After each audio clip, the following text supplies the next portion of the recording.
Colorectal cancer has become the leading cause of cancer death in people under 50 here in America. And in today's video, I want to look at why that is. So let's get into it. Hey, and welcome back to Same Old Tea. In today's video, we're going to be looking at why we are seeing more cases of colorectal cancer in people under 50. So before we get into why we're seeing an increase in the number of people getting diagnosed under 50 with colorectal cancer, we can't go without mentioning the recent death of James Van Der Beek, the Dawson's Creek star, recently passed in the last couple of weeks, passed from colorectal cancer at the age of 48. And no doubt many of us were shocked and heartbroken when we heard about the death of Chadwick Boseman, who passed from colorectal cancer at the age of 43.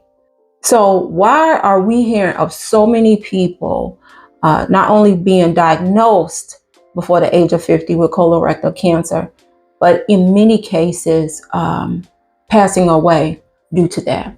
So this video is not one of doom and gloom. It's one of empowerment and education. So let's get started. Why are younger people being diagnosed? Let's start first with diet and lifestyle. The standard American diet is highly concentrated in ultra processed food, which we are consuming because of a number of reasons.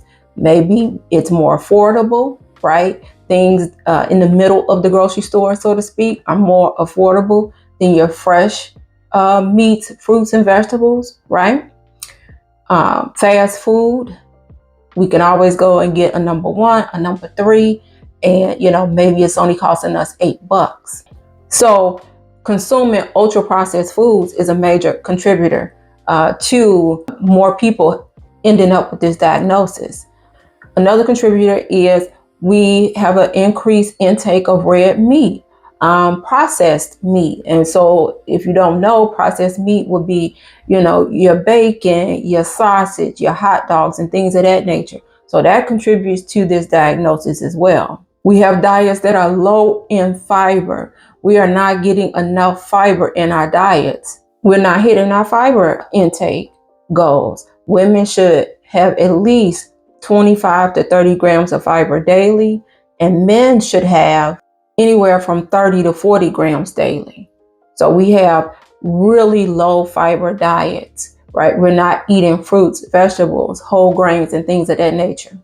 And also we live sedentary lifestyles.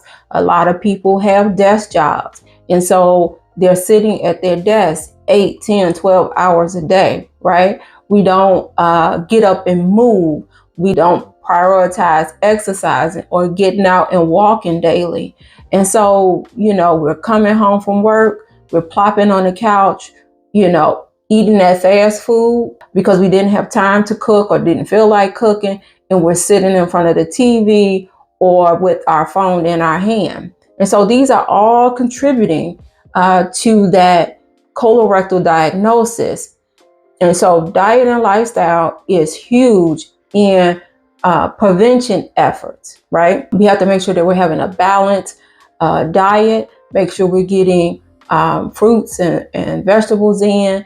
And it's nothing wrong, obviously, with meat, but we want to make sure that we're cooking it and preparing it in some of the best ways possible versus, fried, barbecued, and things of that nature that kind of contribute to that disruption that can cause those cells in the colon to become cancerous. So to put it short and sweet, many of us are not eating in a balanced way. We're not eating fresh fruits, vegetables.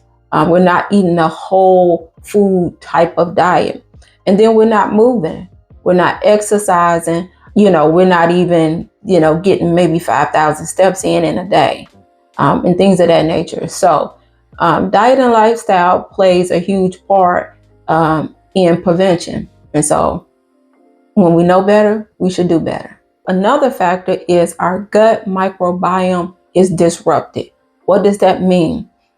Basically, our guts are imbalanced. So we have more bad bacteria than good bacteria. We need a balance of good and bad for our gut to work properly. But what's happening is the bad is outweighing the good.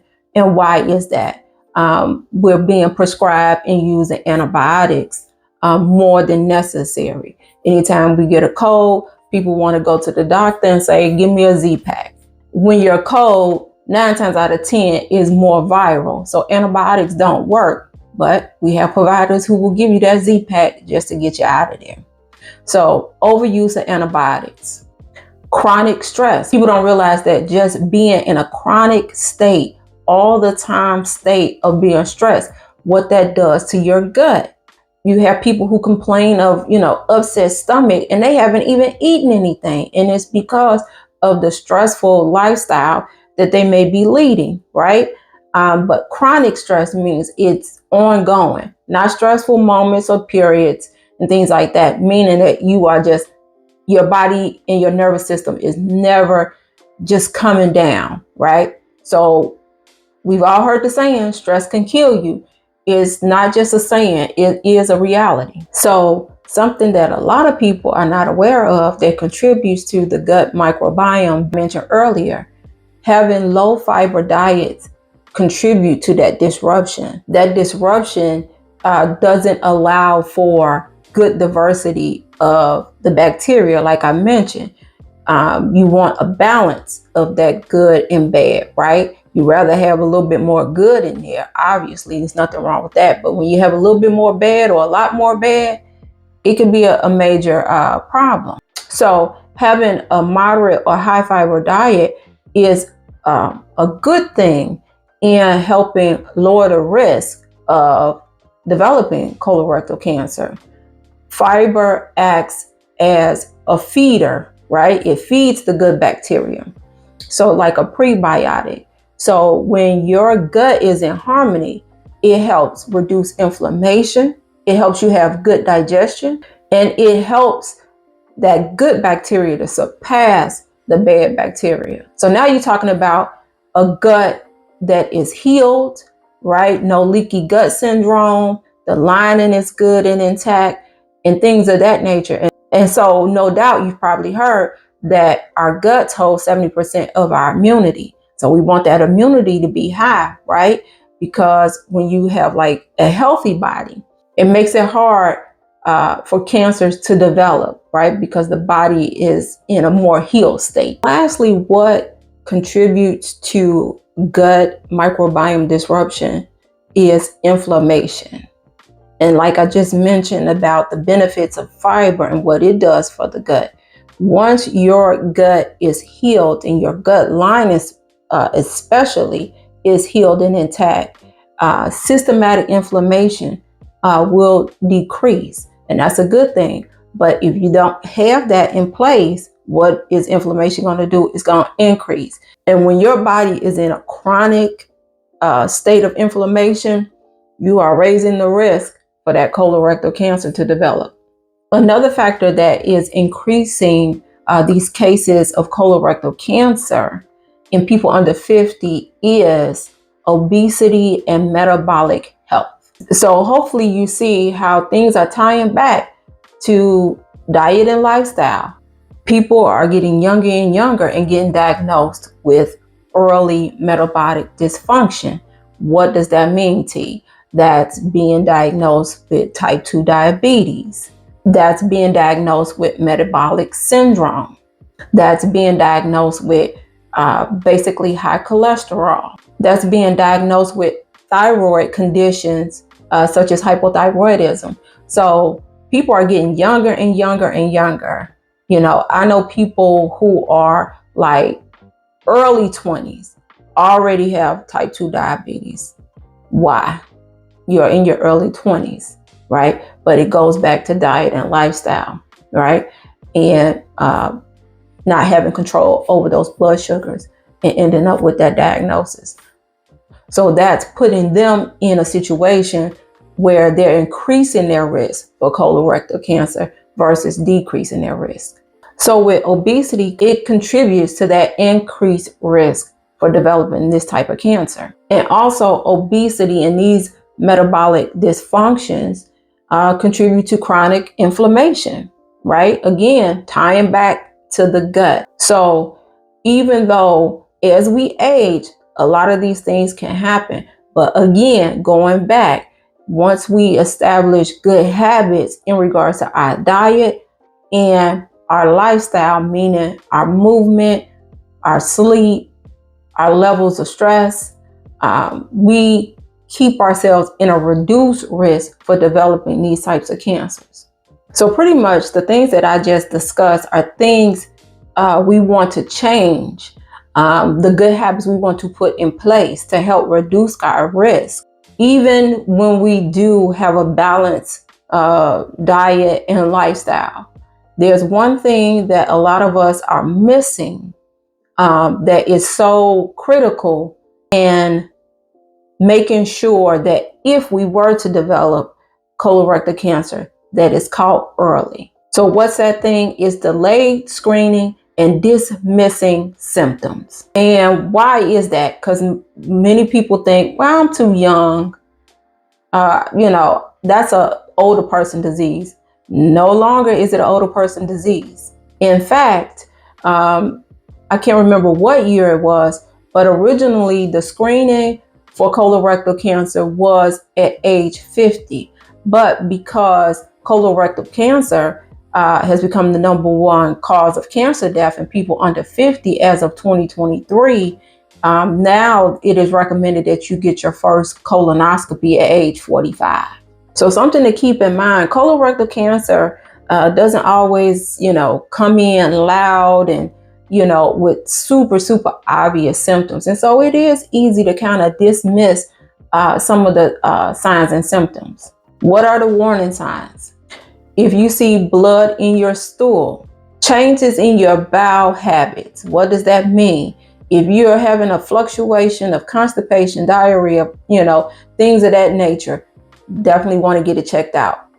Persistent abdominal discomfort, whether you have eaten, haven't eaten, it's just a little nagging abdominal pain or discomfort that's always there.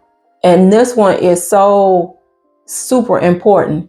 Unexplained weight loss, meaning you're not intentionally trying to lose weight, but you notice that you're losing weight. Iron deficiency anemia is another symptom not to ignore. I recently was diagnosed with iron deficiency anemia. And so my GI doctor instantly was concerned because I had never had iron deficiency anemia before, or low red blood cell count and things of that nature, or hemoglobin. And so I was already due technically for my second colonoscopy. I got my first one at 46. And then just a few weeks ago, I got my second one at 51. Even though they had originally said I could go every 10 years, I do have family history of colorectal cancer, and they caught it early and lived a very long time afterwards. I put myself on a 5-year follow-up plan, okay? Because I'm not playing out here. And good news, my colon was beautiful. There was no GI bleed. So it's believed that iron deficiency anemia may just have been timing in regards to menstrual flow. So I don't want you to walk away from this video thinking, well, if I don't have those signs and symptoms, I don't need to have a colonoscopy. Screening is for people who feel fine, right? Because for a lot of people, by the time you start feeling bad, we're talking about stage 3 or stage 4. So screening is for people who feel fine. If you walk away with nothing else, remember that screening is for people who feel fine. So let's talk about it. The golden standard for screening for colorectal cancer is a colonoscopy. Some people get weirded out about, oh my God, these doctors, these nurses, in the procedure room, gonna see, my butthole and this, that, and the third. And believe you me, you won't even realize it. By the time they have you turn on your left side, 1 minute you talking to the doctor, or no, I wouldn't even say 1 minute. I would say one second you're talking to the doctor. Next thing you know, you're waking up in recovery and you don't even remember a thing. So in my opinion, the worst part of a colonoscopy is actually preparing for it. So each GI doctor does it differently. Most will prescribe you a big gallon. I think it's at least a gallon. It's called Go Lightly. It does not taste great. You will have to be on a clear liquid diet the day before, maybe even 2 days before. It kind of depends. Each doctor is different. The worst part of preparing for a colonoscopy, in my honest opinion, is the prep. Not being able, to eat, kind of just on a liquid diet the day before, and getting that Go Lightly down. Because if your colon is not cleaned out, you'll have to do it all over again. It has to be cleaned out so that they can examine with the scope every, part of your colon, so that if there are polyps, right, or if it's suspected that, cancer is seen, they need to be able to see all of the colon and not have stool still kind of impacted in there. So some of you all might say, well, T, I've heard of Cologuard. What about doing Cologuard? So yes, T is a board certified nurse practitioner. I am not your nurse practitioner. And again, this video is for educational purposes. But I'm not a fan of Cologuard. I know they've made a lot of improvements in regards to the sensitivity and things like that. But I just feel like you cannot be a GI doctor going in and looking at your actual colon, catching any polyps and things of that nature before, benign, that has the potential, to turn into something precancerous or cancerous. So I believe Cologuard has the ability and sensitivity to detect maybe precancerous polyps. But guess what? You do your Cologuard, it comes back showing something funky, you still got to have a colonoscopy, because they got to go in there and get it and send it to pathology. So in my opinion, if you are able to have a colonoscopy, then just get the colonoscopy. It's just 1 to 2 days out of, a 5-year period or a 10-year period, whatever your doctor suggests will be your screening protocol or what have you. Okay, so like I mentioned, the age for screening has now been reduced to 45. So if you are 45 years old or older and have never had a colonoscopy, I suggest you call your primary care doctor and get in there so that you can be scheduled for a colonoscopy. Not only is age a factor as to who should get screened, but also it may be necessary even earlier than 45 for people who have a family history. So again, you will talk with your healthcare provider and determine who in your family had colorectal cancer, and then they can determine if you should get it done sooner than 45 and things of that nature. The person in my family was my grandmother. And so initially, that's why I was given a 10-year screening period. But because of that new diagnosis of iron deficiency anemia, looks like I'll probably be on a 5-year. And even if they don't put me on a 5-year, I'm going to put me on a 5-year.